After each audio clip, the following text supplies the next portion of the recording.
ආයුබෝවන් යාළුවනේ. අද මාතෘකාව ෆයිබ්‍රොයිඩ්. එහෙමත් නැත්නම් ගර්භාෂයේ ගෙඩි. කතා කරනවා ආයුර්වේද ප්‍රතිකාර තුලින් සනීප කරගන්නේ කොහොමද කියලා. අපි බලමුකෝ ඉස්සරෝම ෆයිබ්‍රොයිඩ් කියන්නේ මොනවද කියලා.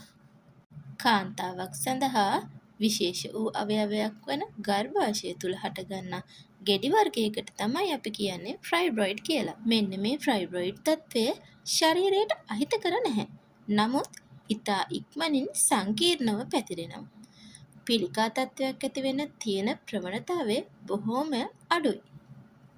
ඒ වගේම මෙය දරුවන් පිළිසිඳ ගැනීම සඳහා මහත් වූ බාධාවක්. මේ ෆයිබ්‍රොයිඩ් තත්ත්වය ගර්භාෂයේ පිටත බිත්ති, ඇතුළත බිත්ති, ගැබ් කෙල ආශ්‍රිතව හැදෙන්න පුළුවන්. බොහෝ විට එක්වර ගෙඩි කිහිපයක් හට ගැනීමේ අවස්ථා දැක ගන්න පුළුවන්.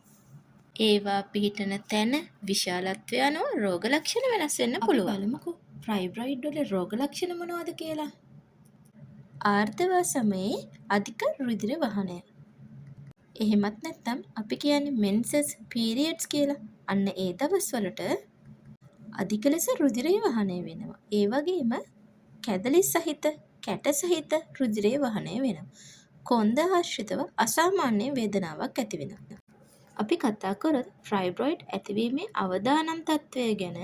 මෙන්න මේ ෆයිබ්‍රොයිඩ් තත්ත්වය ඇතිවීමේ අවදානය වැඩිපුරම තියෙන්නේ ගර්භණීය කාන්තාවන්ගේ ඊස්ට්‍රෝජන් ප්‍රොජෙස්ටරෝන් ඉහළ යෑම නිසා ෆයිබ්‍රොයිඩ් ඇති වෙන්න පුළුවන්.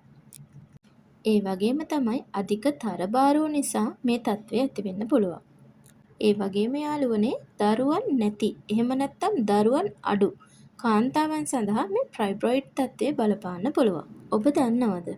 සෑම අවුරුදු 15ත් 50ත් අතර කාන්තාවන් මෙන්න මේ ෆයිබ්‍රොයිඩ් තත්ත්වයට ඕනම වෙලාවක ගොදුරු වෙන්න පුළුවන්.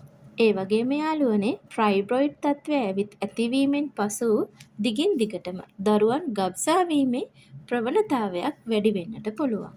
තව දෙයක් මම ඔයාලට කියන්නම්. මෙන්න මේ ෆයිබ්‍රොයිඩ් ඇතිවීමට නිශ්චිත වූ හේතුවක් නැහැ.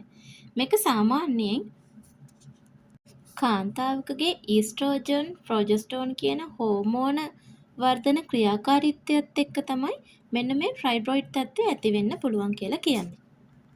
ඒ වගේම යාළුවනේ අවුරුදු 50 පැන්නට පස්සේ මේ ෆයිබ්‍රොයිඩ් අවදානමක් ඇත්තේම නැහැ.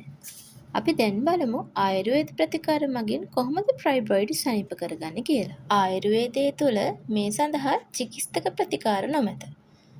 බෙහෙත්, ගුලි, අරිෂ්ට, කල්ක වැනි දේවල් තමයි තියෙන්නේ.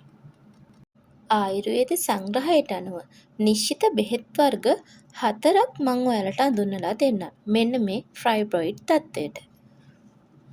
ඔබ මේ දැන් දකින්නේ ගර්භාෂ රෝග එහෙම නැත්නම් ෆයිබ්‍රොයිඩ් සඳහා නිශ්චිත ආයුර්වේද ප්‍රතිකර්මයට අදාළ බෙහෙත් ඖෂධ ටික.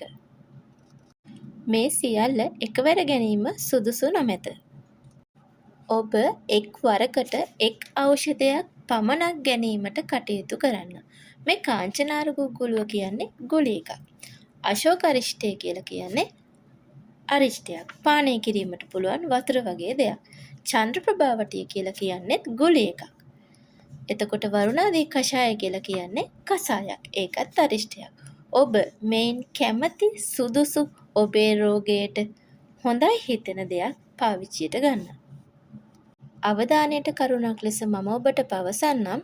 මෙන්න මේ ගන්න සෑම ඖෂධයක් નિયમિત මාත්‍රාවට අනුව ගැනීමට වග බලා ගත යුතුයි. ඔබට තවදුරටත් හැකිනම් ඔබේ ආයුර්වේද වෛද්‍යවරයා හමු වී ස්කෑන් පරීක්ෂණයක් රුධිර වාර්තාවක් පෙන්නලා දෝෂ තත්ත්වය මගහරවා ගනිමින් નિયમિત මාත්‍රාවට ප්‍රතිකාර ලබා ගන්න. මේක ඔබේ සෞඛ්‍ය තත්ත්වයට බොහොම වැදගත් වෙයි. ඉතින් යාළුවනේ අද දවසේ මාතෘකාව ඔබට වැදගත් වෙන්න ඇති කියලා මං හිතනවා. අපිත් එක්ක දිගටම රැඳී සිටින්න. සබ්ස්ක්‍රයිබ් කරගෙන බෙල් අයිකන් එකත් ක්ලික් කරගෙන ලයික් එකක් කමෙන්ට් එකක් දාගෙනම ගිහින් එන්න.